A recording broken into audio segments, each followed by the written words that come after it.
जैसे कि हमने के हिंदू सभ्यता में कहल जाला कि कोनो भी कार्यक्रम कोनो भी पूजा पाठ जब होला तो हमने के गणेश जी के याद कहिला जाए और गणेश जी के साथ हमने के शुरुआत हुई।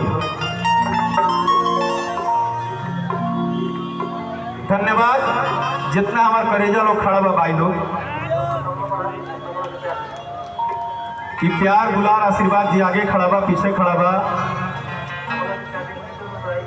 शायद मंच के द्वारा अपने हम कहब कि दुनिया में कुछ मिले चाहे मत मिले, जब हतना लोग के आशीर्वाद एक साथ मिलेला तो दिल असही गदगद हो जाला।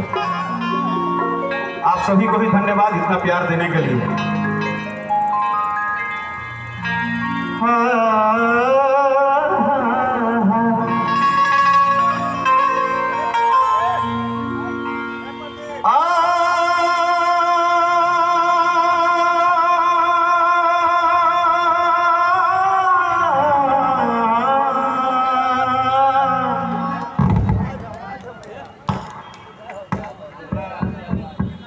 तार खेला कुछ बुझात देखिए हमारा कुछ तो भइल भाई हो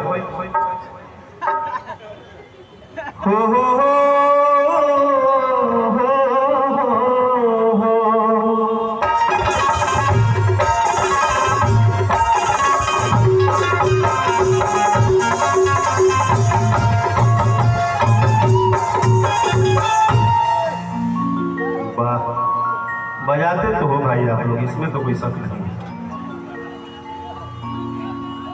दरनारा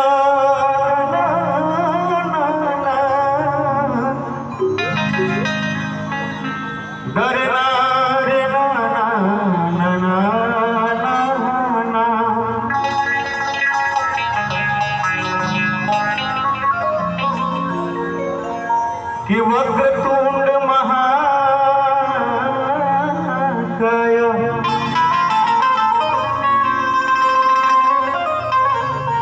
कि सूर्य कोटि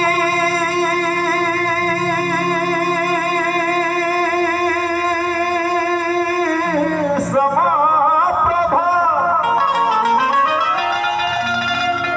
निर्विघ्नं कुरु मे देव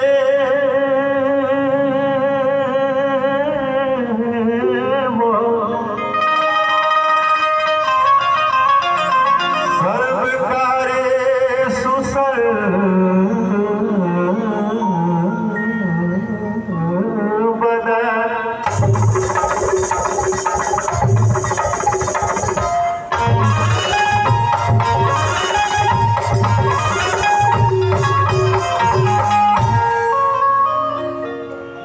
अब के बुझल के 2020 शुरू भाई।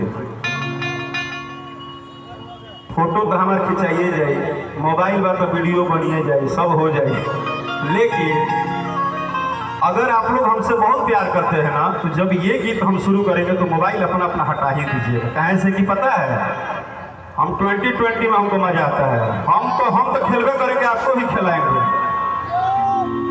क्या हो यो भाई अच्छा एक पासवर्ड के खेला भाई हम केहू बतौले नहीं थी।